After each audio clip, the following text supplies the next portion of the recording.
think obviously this all predominantly happened during the pandemic.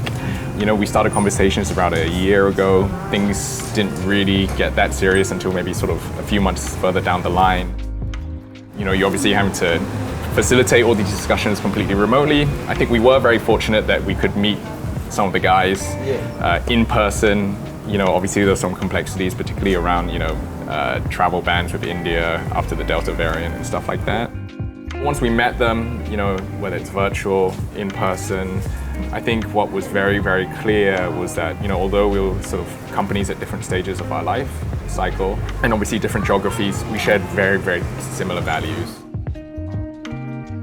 The Indian tech ecosystem at the moment is just booming. It's crazy the amount of capital is being poured into there, crazy amount of very, very innovative companies coming out there and talented entrepreneurs. So, going there was a real experience, and pretty eye-opening, what goes on there.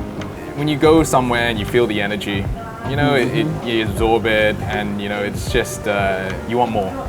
You want more. It drives you even further, and it's quite inspiring. At least I left quite inspired after it. Okay, so with this huge acquisition, what does that mean to the company? What we want to do is replicate a lot of their success they've experienced in India to Malaysia. As an example, the company only started up, I think, around 2015. Young guys, co-founders are 31, 32, straight out of uni pretty much. And they've grown it since that time to a $7.5 billion company, which is insane. It's crazy. They're they are one of the fastest growing fintech companies in the world, period. And where they've been very strong on from a payment infrastructure standpoint, we see very, very similar trends coming to Malaysia. And a lot of the innovations and payment innovations they've built out of it, can be replicated in this part of the world. So I think what we will be doing over the next, coming months, coming years, in the foreseeable future is, like I said, replicating a lot of that success, but putting a Malaysian flavor, putting a Southeast Asian flavor, to what it is they've really built. And what do you think of what is your outlook for the Malaysian market? We're still early days, we're still early days. So, think about people who still transacting checks or cash, and we live in KL, the Klang Valley. When you step outside in tier 2, tier 3 cities, it's not the case. So, I think it's still scratching the surface, in terms of the market. As an example, the online payments market is expected to go to 30 billion, in the next 3 years from a leadership and management perspective too.